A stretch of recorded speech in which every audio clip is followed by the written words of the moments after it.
గతంలో యెద్యూరప్ప గారు కర్ణాటక ముఖ్యమంత్రిగా ఉన్నారు. ఇది నేను చెప్పేది 2020వ సంవత్సరానికి సంబంధించిన అంశం.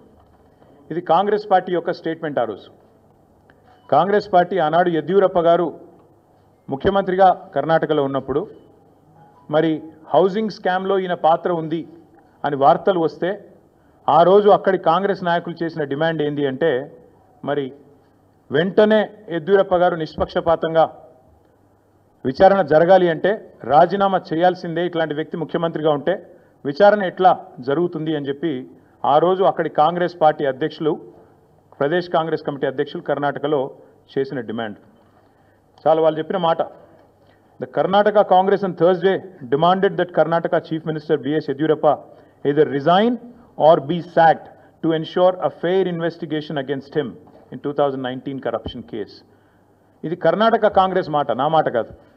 ఒక విచారణ ఎదుర్కోవాల్సి వస్తే ముఖ్యమంత్రి గారు ఈదర్ ఈ షుడ్ రిజైన్ వాలంటరీలీ, స్వచ్ఛందంగా తప్పుకోవాలి, లేదా ఆయనను అర్జెంటుగా తొలగిస్తేనే నిష్పక్షపాతమైన ఎంక్వైరీ జరుగుతుంది అనే మాట వారు చెప్పిన మాట. ఇవాళ మేమంటుంది కూడా అదే.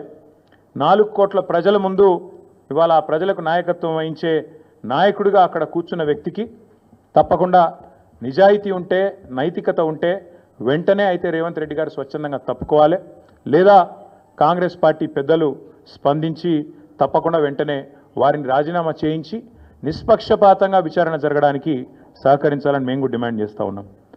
రేవంత్ రెడ్డి గారు మాటల ముఖ్యమంత్రి కాదు, మూటల ముఖ్యమంత్రి అని మరొకసారి తేలిపోయింది దీంతో.